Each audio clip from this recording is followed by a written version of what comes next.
Good afternoon, everyone. I have 12 o'clock and I want to respect everyone's time. So we're going to go ahead and get started. So happy Monday and happy Black History Month. My name is Tanya Smith. I am the Department Chair for Accounting, Math, and Psychology, as well as a math instructor for the TCC Connect campus. I would like to welcome you to the first series of webinars that will be held every Monday at noon in celebration of Black History Month. Today, you are in for a treat as we kick off our webinar series with the Hip Hop Summit by Dr. Murray A. Fortner. Dr. Murray A. Fortner is an alum of Grambling State University. He received his MA degree from Northern Arizona University. He was the first African American admitted into the PhD program in the prestigious School of Communication at the University of Kentucky. Dr. Fortner returned to Grambling to begin his teaching career. After 8 years as a Grambling State University faculty member, he relocated to Dallas metropolitan area, where he continues to work as a professor, writer, lecturer, and consultant. He has presented workshops all over the country, including Boston, Baltimore, Atlanta, and Washington, D.C. He has authored numerous articles on topics ranging from the role of sports in society to the impact of hip hop. His honors and achievements are numerous. His latest work, and perhaps his most important to date, is his book entitled White Collars, Black Necks. Along with his teaching and consulting duties, Dr. Fortner is the founder of Focus, Future Outstanding College and University Students. It is a program designed for at-risk minority middle school, high school, and college students. Dr. Fortner was named a Piper Professor for 2018, only the 8th professor in the history of Tarrant County College to receive the honor. The Distinguished Piper Foundation picks each year 10 professors from the nearly 200 institutions of higher education in the state of Texas. Last month, Dr. Fortner was appointed to the Texas Higher Education Coordinating Board Transfer Advisory Committee. Please welcome Dr. Murray A. Fortner. Hello, can you hear me? Yes. I'm having difficulties with my camera, so I'm just going to leave it off for now, even though I wore a pretty cool outfit. It's not functioning properly, but it's what I have to say that I think is more important than my new sweater. All right, so let's talk hip hop.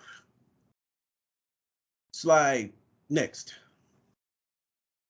Now, I know that most presentations that focus on hip hop, or in particular what I'm going to be talking about, which is rap, they choose to focus on the art. I'm choosing to focus on the socio-psychological elements of this genre. Now, I am a musician and I am a poet, so I do appreciate the art. But as a social scientist, I'm more concerned about the artist, the industry, and their choice of messaging, the messages that they're conveying with this unbelievable art form. So if there's anything I want y'all to remember from this presentation, it is actually going to be this particular slide here, because I'm going to start with this slide and I'm going to end with the whole notion of what this slide represents. Now, I focus a lot, and in my research, I focus a lot on intrapersonal communication. Now, obviously, as many of you know, there are 3 levels. There's the interpersonal and there's the mass. I like to focus on intrapersonal, which is more or less how we process information. And when we do that, for my PhD dissertation, I came up with what I call the cognitive scheme which is how we take in images and information and the consequences of that, similar to what happens when people focus on health, physical health, and what we eat, how we eat things and we process it and the effects that it has on your physical health. Well, for me, my concern is image and information and how it affects behavior. So these 5 words you have are interrelated, and it all starts with, and again, this is the most important thing we're going to talk about. It's the power and importance of images and information. Let's just focus on the first 2, image, information. Now, from my point of view, what happens after you get that image or you get the information goes into your head. What happens from there is that that image or that information morphs into a perception about something. That perception morphs into an attitude, and that attitude governs your behavior. So images and information, very, very important in terms of behavior. Good example. If I'm marketing a product, I'm going to give you the most positive information possible about that product, because that is going to morph into a perception, that's going to morph into an attitude, that's going to guide your behavior. So the more favorable the information, as a person selling a product, the behavior that I'm trying to affect is going to be purchase my product. Starts with me giving you that information, ends with your purchasing the product. If I'm a politician, I want to present to you a positive image of myself. That image morphs into a perception, that perception and attitude. The behavior, if I'm a politician, is I want your vote. So this chain of events that happen in our heads, very important to what I'm going to be talking about today. If you look at the picture here, since African Americans arrived in the experiment of Africans in America, we've always suffered from image problems. Image and the way our image has been packaged in order to justify a particular behavior. That has been a problem ever since our arrival. And if you look at this picture, what's important about this picture is that not the gentleman in blackface, but the other gentleman, he's actually my grandmother's first cousin. She would tell us when we were kids the story about our cousin who ran away in the 1930s when the circus came to town. He ran away and he went to Hollywood and became a famous actor. His name is Mantan Moreland. But as I started to look into this character, I noticed that he made it in Hollywood because he bought into, of course, the image that people wanted to package about African Americans, which, if you want a thorough examination of this image, what I would suggest you do is read a book by Donald Bogle. And I think Misty has it at the end. And it's called, let's see what it's called. It's called Coons. I think it's called Tom's Coons. It's listed at the end of the presentation. So you'll see it. At the end of this presentation, you'll see where it's called Toms, Coons, Mulattoes, Mammies, and Bucks, an interpretive history of blacks in film. So what they do, or what this author does in this book, is he actually discusses how Hollywood packaged the image of African Americans. And the whole idea is you package an image in an effort to justify a behavior. So Hollywood, the arts, very important to how African Americans were treated and the justification of that treatment. Next slide. This is another famous actor from that period. His real name was Lincoln Perry, but even as Professor Joan Johnson pointed out, who put together this, the graphics for this, she pointed out that the gentleman's name in Hollywood was Stephen Fetchit. I'm gonna let that soak in.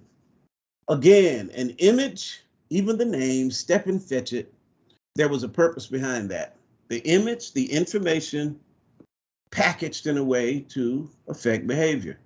Obviously, everybody knows about the history of African Americans during certain periods, but how you package that, again, was important to how African Americans was treated. And you will see Lincoln Perry, Stephen Fetchit, an example of an image that was very, very popular during that period.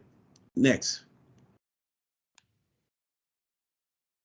Now, this is also important. Now, keep in mind, I'm going to keep repeating image, information, perception, attitude, and behavior. Very important. So I know you say, I thought this was about hip hop. This is about hip hop, but hip hop is bigger than just what you see and hear on the radio today. Hip hop is critical. Hip hop is so important to the history of African Americans because it fits into this continuum about packaging our image. All right, after the Civil War, Black people made a lot of progress. Well, let's say they made some progress. And even in the area of politics, there was progress. So much progress that there was a filmmaker who decided to make a film called Birth of a Nation. And in that, if you look to your right, you'll see within the film, there was a depiction of if African Americans were given the opportunity to get involved in politics, this is what the state capitol or the United States Capitol would look like if Blacks were allowed to become congressmen. In this film, it showed that Blacks would have their feet all up on the desk. They would be drinking, eating chicken. And there's another scene in there where this Black guy abducts a young white lady, and to the rescue, there were these guys in sheets. And the Birth of the Nation actually talks about the rebirth of the Ku Klux Klan. So all they had to do, and this film was actually screened in the White House during that time. It was unbelievable. But it was a total destruction of some of the progress that had been made simply by presenting this image and moving the country in a certain direction. And from there, you'll start to see we started to regress instead of progress, all because of the power of these images. Next. So I'm going to skip, and I could spend lots of time on any one of the categories that I'm presenting right now.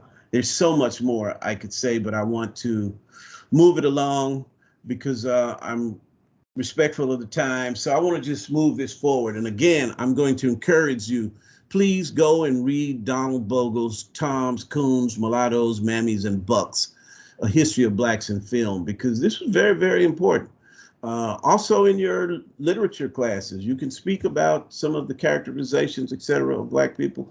And it was, again, by design. This is not coincidental. This is all by design. But there was a period when African Americans decided that they were going to take control of or try to provide an antidote for the images that they saw in mainstream media and literature, et cetera. And it gave birth to what I did my master's thesis when I have a degree in English. And this is what I focused on when I did my master's degree in English. I focused on the period that I thought was the most flourishing intellectual period for Black people up until we see another one that's going to happen in the 60s, and that is the Harlem Renaissance. Now, Harlem Renaissance, again, it was a matter of a period in history when Blacks felt that we must do away with some of these stereotypes or some of these images of us. It was Black artists' efforts to correct some of the ills against us from the past. And here, in a nutshell, the Harlem Renaissance, writers and artists from various places shared the aim of defining African Americans in a way that went against the numerous racial stereotypes that had been perpetrated against them. So what they wanted to do was, again, give counter information. Now, it wasn't easy. There actually was a debate during the Harlem Renaissance because all of the artists, all of the writers, many of them didn't want to become a part of it. Many of them felt that, hey, I'm just an artist. I won't name any of the people who actually didn't want to go a part of it, didn't want to be a part of it, because I want you to remember those who actually felt that the purpose of the art was to uplift the people. So the Harlem Renaissance, again, was that period when African Americans said, we got to fight back against some of these racial stereotypes. And they launched an unbelievable arts movement that included the music, dance, etc., all in the name of uplifting the people. Now, from that period, one of my favorite writers, oh my goodness, this is one of my favorite writers, and this is one of my favorite poems. Next slide. This poem I love because Langston Hughes happened to be one of those who believed that he should use the art to uplift. And in this short poem, he makes a very, very strong statement. This is not a whole song. I don't know how many lines, you can count for yourself, but just a few lines. And that few lines, this poet was able to capture the essence of the movement, the Harlem Renaissance movement. And the poem is Harlem, and it reads as such. What happens to a dream deferred? Does it dry up like a raisin in the sun, or fester like a sore and then run? Does it stink like rotten meat, or crust and sugar over like a syrupy sweet? Maybe it just sags like a heavy load, or does it explode? Here, this writer is speaking about the dream, the same dream that Dr. King wrote about, same dream that propelled him in his speech to great heights. Here, what happens to what African Americans wanted? How long? Martin Luther King even wrote a famous speech where he repeats the line, how long, how long? He wrote another book, Where Do We Go From Here? All of it basically talking about the same thing that Langston Hughes talked about in this piece. We need equality. There's more to the African American than the step and fetch it and the image that has gone on for so long. These writers were set on the notion that there happens to be more to us, but we have to let people see it, and we're going to take control of it. So Harlem Renaissance, very, very, very important period in the history of Black art. Next. The next movement, and again, I could spend 5 hours talking about the Harlem Renaissance and the plays that came out of the Harlem Renaissance. It was just such an incredible period.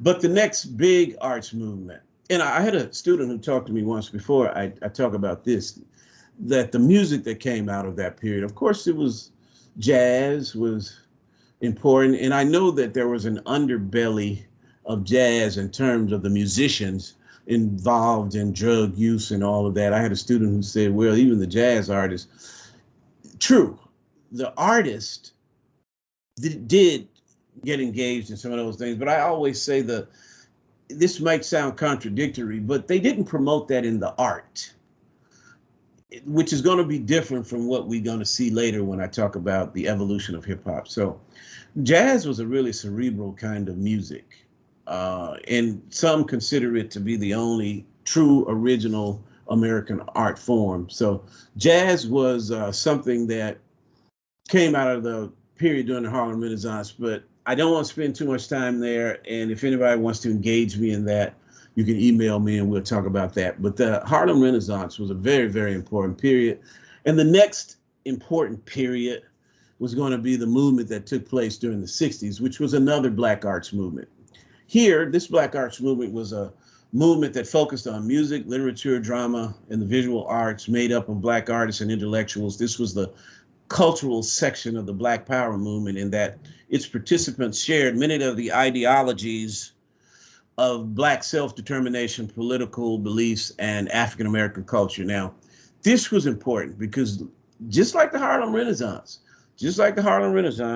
it was an attempt for Black artists. I always say the beauty of the 60s movement was Black art married the movement. Black art and pop culture married the movement. And you had Leroy Jones, who later changed his name, and Donnell Lee, who later, these were some of my favorite artists, Nikki Giovanni. These were artists who also felt that they had an obligation to uplift. And the real beauty, again, of this period is that, and I get, again, when I go on radio shows and I talk about this, some of the people always call in and say, well, you had this kind of music going on. Have you ever heard of? Yes, I have heard of Millie Jackson, who had a song called the FU Symphony. I mean, you had all kinds of blues records, the innuendos, don't park your car in my garage, sexual overtones. But what was incredible about the music of that period was that we had range. And what was made commercial was not necessarily that was all Millie Jackson. We had a component of the music in the 1960s that served as a soundtrack for the Black Power movement. And at the same time, you had, again, the sexually charged music, etc. You had artists who just made incredible, James Brown even, I'm Black and I'm Proud. You had Marvin Gaye, you had Stevie Wonder. Everybody chimed in and gave us something to uplift us. And that was important because what was commercial was also very uplifting. What was commercial was very uplifting. So the Black Arts Movement, a very important period in history. Next slide, and you'll even see, next slide. It influenced the dress.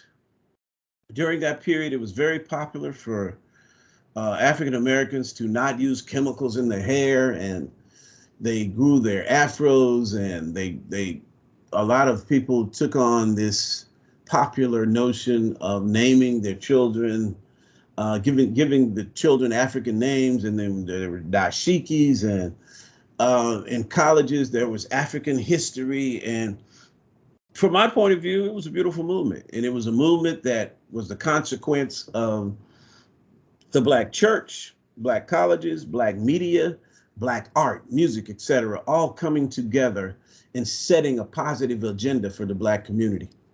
So it was important, so important, that you started to see the birth of hip hop as early as the late 1960s. Next. Now, some of you may want to look this group up, The Last Poets.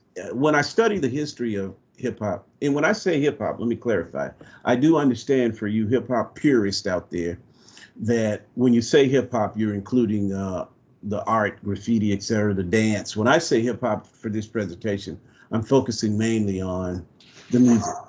So here you had The Last Poets, a group of spoken word musicians emerged in May 1968 in Harlem.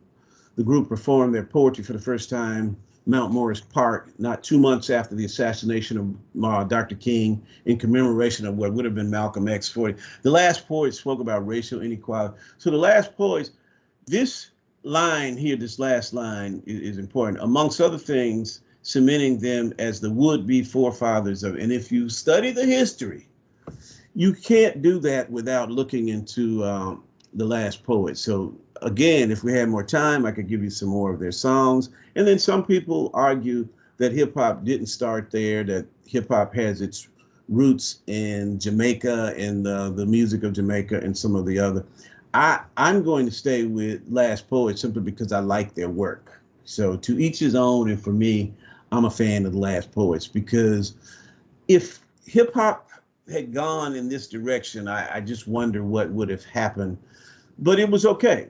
I think hip hop went into a direction that still made it a party type music. The first time I heard those chants when I was in school, we had some students from New York. I was in Arizona, and we had students from New York who would always do this hotel, motel, holiday, and they were doing these chants long before the song came out.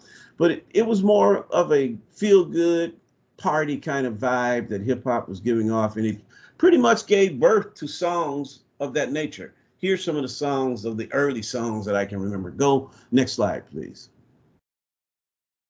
Some of you may remember the Sugar Hill Gang and then Curtis Blow, Grandmaster Flash.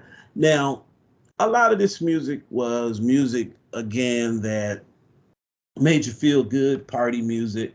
And then rappers would battle each other.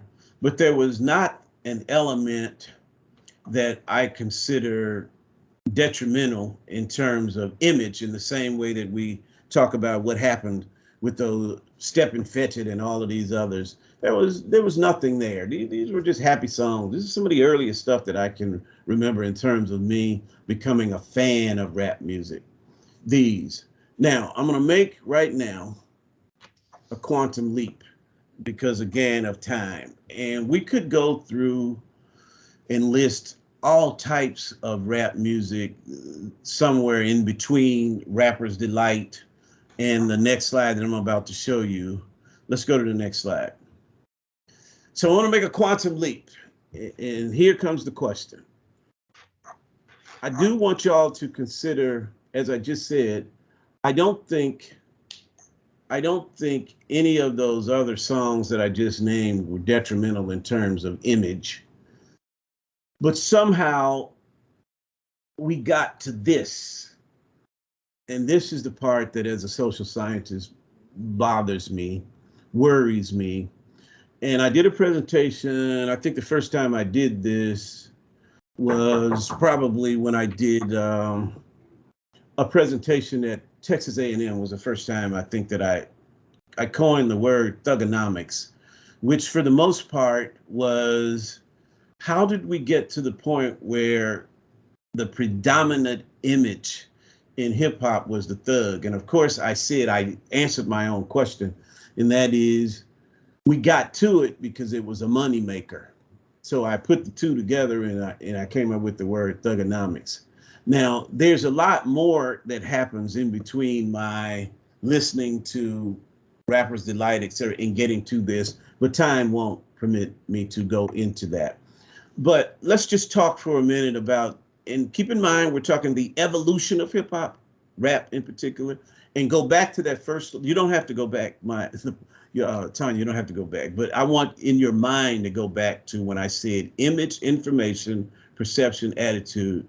I want you to think about that when it comes to music that promotes the idea of being a thug. It bothers me, and I isolate it, so there is no real meaning in terms of the images that I selected here. Again, I did this for time's sake because I'm going to talk about Tupac, who's one of my favorites, by the way. So I don't want you to think I just decided to take some thug images. No, I just pulled some people because of time, and I'm going to highlight. Now, how did we get to this? And when people say that the people have no real power, people have power. People have power because right before the thug image became predominant, the number one artist out there was actually MC Hammer.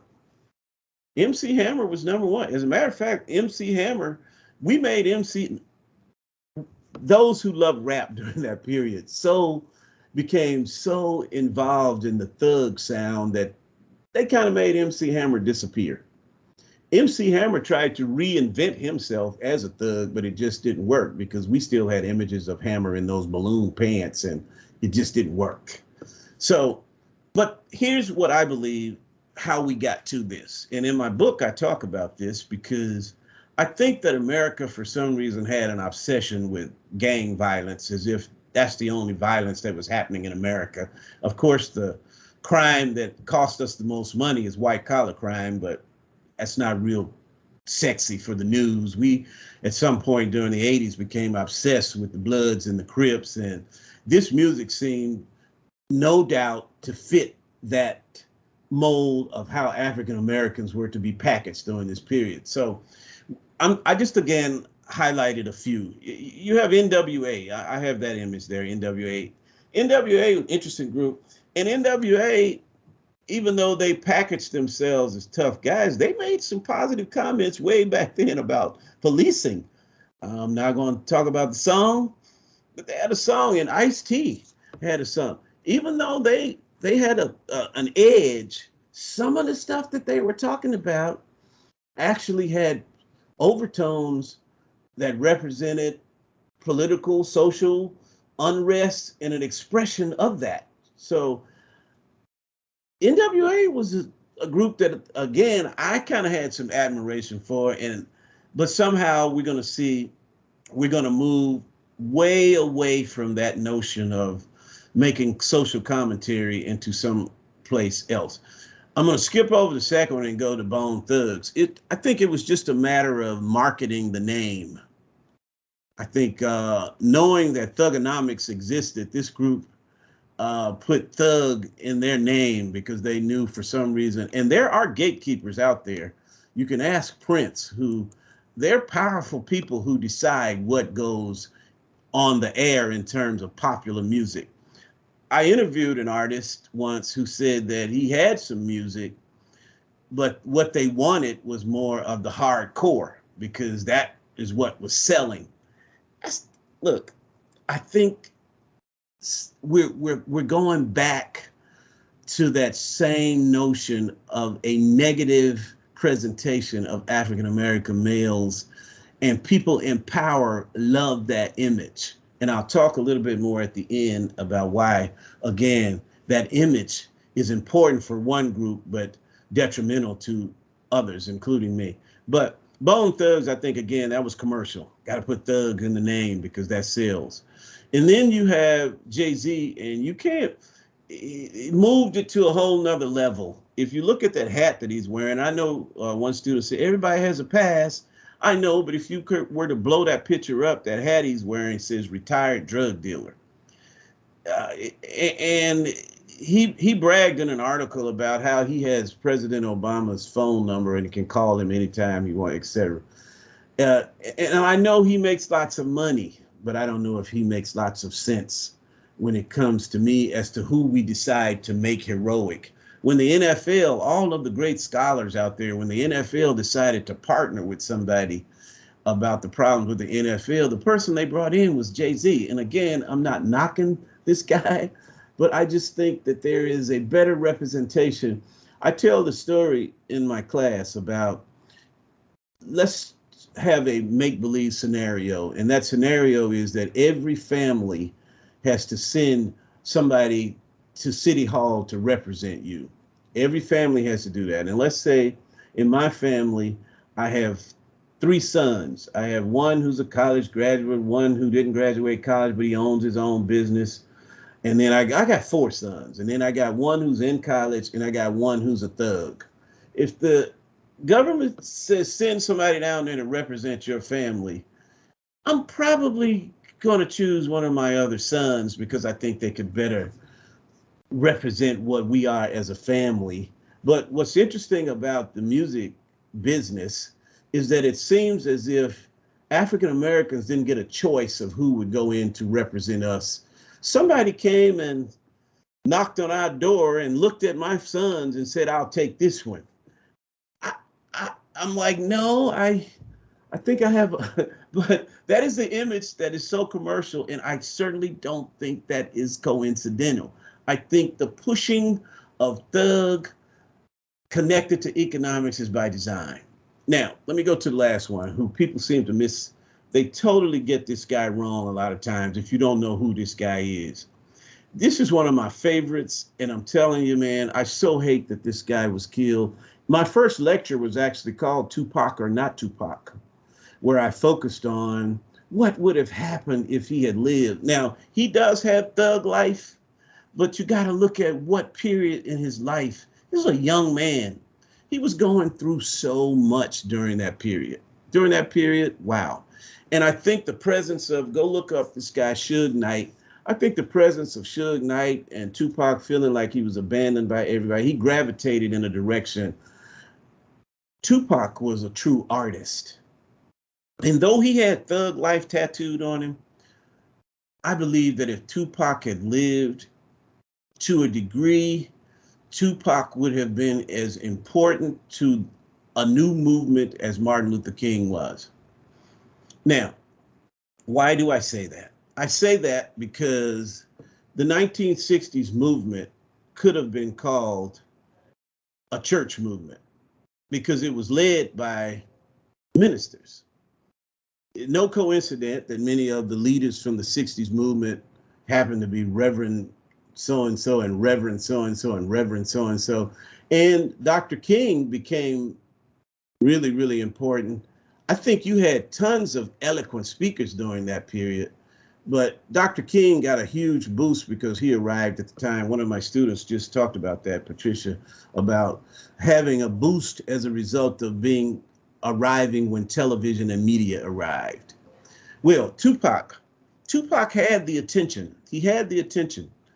But what we don't know is what was Tupac's intentions. I think there was a Tupac that was evolving after the thug life image of himself. He had already started to evolve.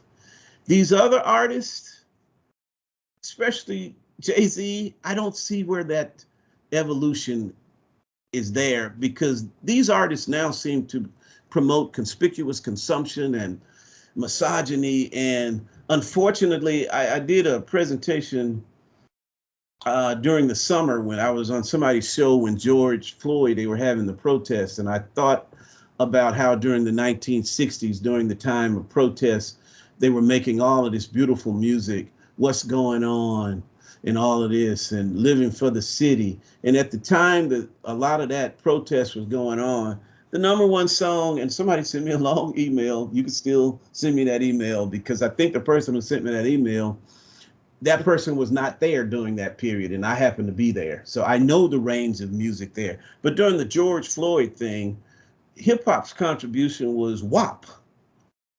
And I'm not going to talk about what WAP stands for, but I'm like, where's that soundtrack? Why can't we make more commercial artists like Kendrick Lamar? Make him commercial. Don't relegate him to the back. But you got all of these other artists who, again, talk about how much they make and how much they spend and how much they just, it, for me, makes me go back to that same image that I saw in the beginning. You're packaging an image of me that will justify behavior. Now, what is the behavior? Real fast, because I see I'm running out of time. I had a Native American friend when I was in Arizona who said that Native Americans and settlers, when the settlers confronted Native Americans, that the settlers could have focused on this. The settlers could have focused on the fact that Native Americans and settlers both looked to something bigger than themselves. So even though Native Americans said, I have a God of the sun, etc., they still both look towards something bigger than themselves. Settlers were monotheistic. But he said he wishes that the settlers has focused on what they had in common rather than the differences. He went on to say, though, that in hindsight for the settlers, it was necessary for them to paint them out as savage, because when you paint them out as savage, it becomes much easier to destroy and attack a savage than a brother. If you focus on commonalities, you will see each other as brothers. If you focus on differences and focus on they have all of these gods, they're savage and heathens, it's much easier to destroy after you have created that image. It guides your behavior. Now, thugonomics, and I'm not going to give you a sociology lesson, but you should go and research the percentage of African Americans, the court system, prison system. I interview lots of young African Americans who are incarcerated. I've interviewed tons of them, or I would say in numbers, at least 100, because I would bring them in 5 and 6 at a time for over a probably 20-year period. And then I would do that 4 and 5 times a year, just interviewing these people, working with programs, talking about why. I would always ask a lot of times, and my students know when I would even bring, because I had a program called Focus, still have a program called Focus, but again, we won't talk about that. I digress. It allowed me to get close to young people in terms of their diet, in terms of music. And 100% of those who were incarcerated, 100%, the commonality was the type of music they digested. Now, don't simplify this and think that I'm saying, oh, they listened to the music and they did the crime. No, in my class, I always talk about there's a key lock and there's a combination lock. In social science, it's that combination of things. Many of these people would talk about when they were committing the crime, they even listened to some music. When I worked for a football team, I noticed that before the team would go out on the field, they would have this aggressive music that would put them in a certain state of mind. Most of these young people who consume this, they don't even know that these are artists and they don't do half the stuff. They don't do most of the stuff that they're talking about. But the difference is, if I have a kid in the suburbs who come from a stable household, the music becomes just a style in his or her life.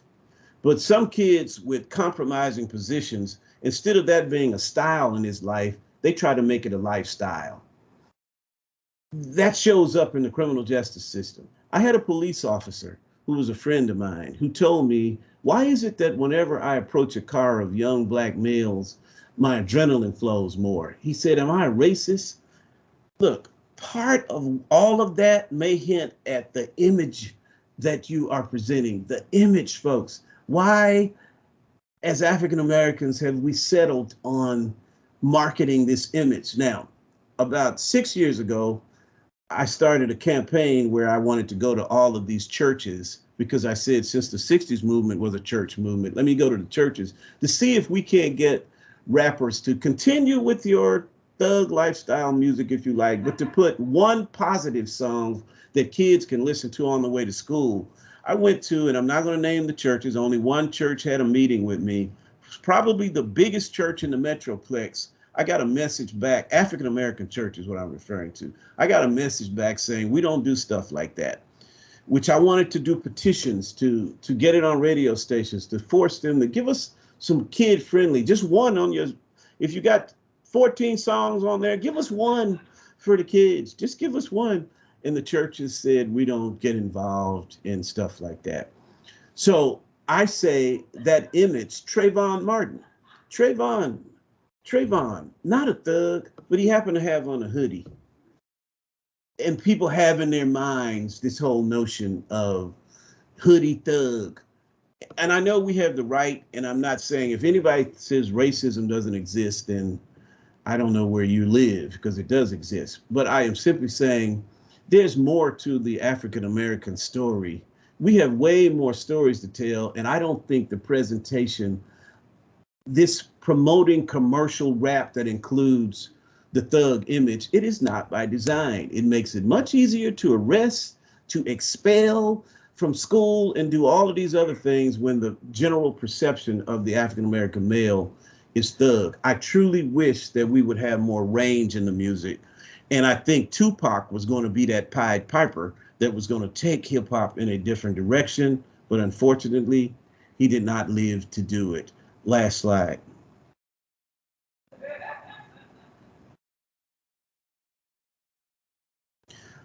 Hope is not lost, ladies and gentlemen. So I don't want you to walk away from this thinking that I'm one. I, again, believe that hip hop is the most powerful mechanism in the Black community, stronger than the Black church, stronger than the Black church. And I still believe that hip hop is going to evolve.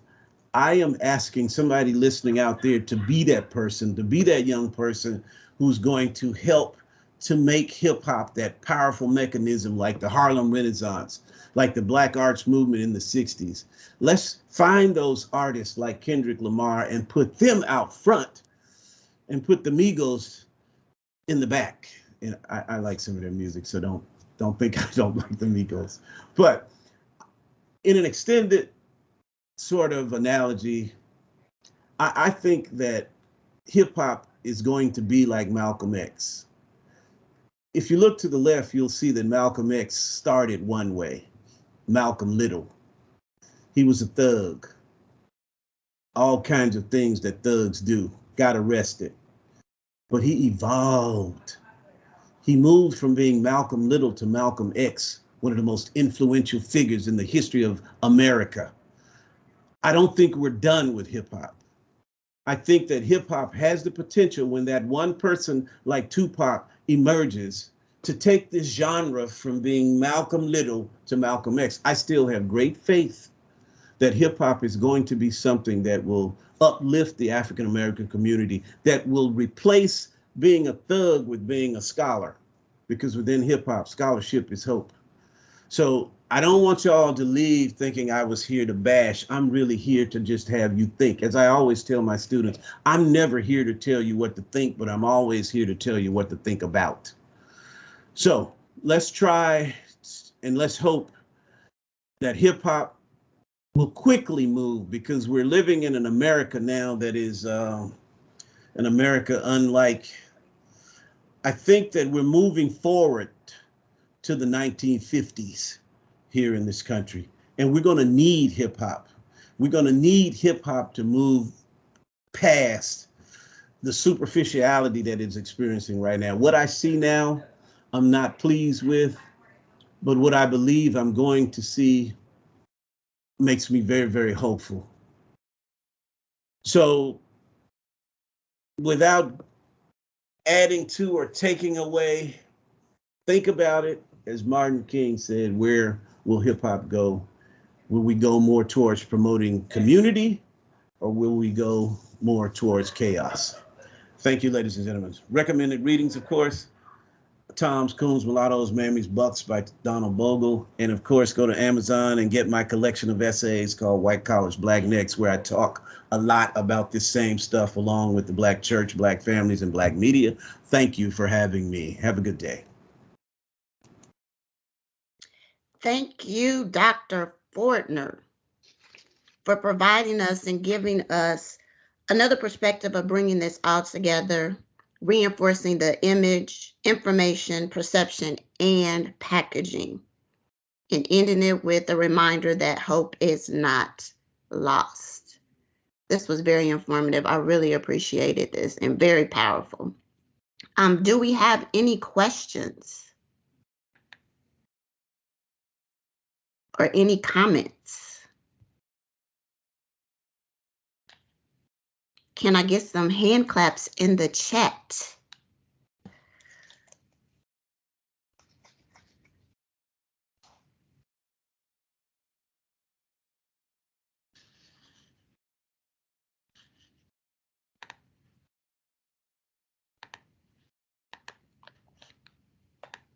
Well, if we don't have any questions, I would like to end it by saying for all of the students who did attend, there is an attendance link posted in the chat. I believe Misty will be putting that in the chat for us. She has. Thank you very much. And then I wanted to leave you with the next webinars that we will be having every Monday for the month of February in celebrating Black history. Still using the same link that you used today. We have the Jane Crow next Monday, and all of these will be at noon. February 14th, February 21st, we have the milestones in the movement. And then we will wrap up our Black History Month with our student video contest. And here's the information. We would like you to select a figure or event from Black history that is important to you. Make a 3 to 5 minute video explaining the history, context, and legacy of your subject. Then you will submit your video to the link that is provided on the screen. And lastly, there will be scholarship money to our winners. So my hope is that we will have some student videos that will be uploaded. I know they will all be great. There are so many movements and important information during Black history, whether it's the past or the present. But we want you to select a figure that is important to you and tell us why. And then lastly, submit it on the link. And if you are a winner, you will be provided scholarship opportunities. Are there any questions about the student scholarship or about any information shared today from Dr. Fortner?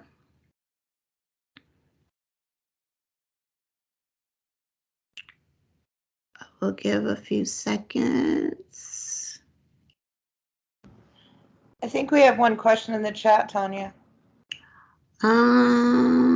Okay. Is this Faye Watson? We can adapt and produce good music, but how do we market it and get it produced? Do we need more Black music companies? Dr. Fortner, do you have any suggestions for that? Yes, and anybody who wants to contact me, feel free to email me, and then we can engage in a more in-depth sort of discussion. But she's this person is correct. We do, but it becomes a matter. Why I mentioned Prince. I mentioned Prince because even when Prince decided he was going to make his own kind of music, he had difficulty marketing it. So even if we have the record companies, it's like not Interscope. There's this big company, I can't think of it right now, who markets the music. So even if we made the good music, it's a matter of how do we make this music mainstream? How do we get this music out there? And how do we combat what is presently being presented? So yeah, we could always use more independent radio stations. We could always use more music companies, but the key lies in distribution.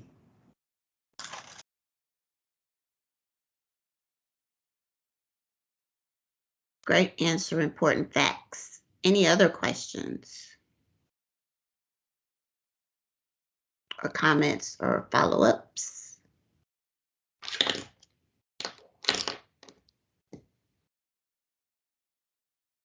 We have provided Dr. Fortner's contact information in the chat if you would like to follow up with him individually.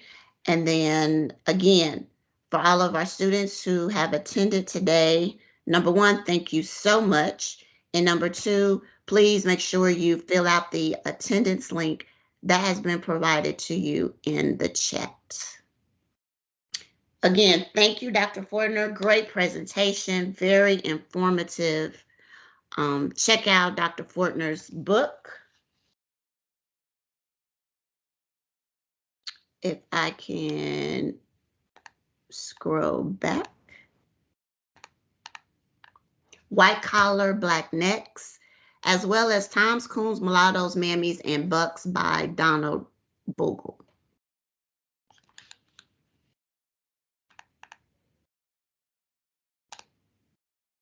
All right, I think that is it. This was our first webinar series for our Black History Month. Again, thank you so much for attending, and we do look forward to your attendance for our next one on February the 14th. Enjoy the rest of your day. Happy Monday, and we will see you next week.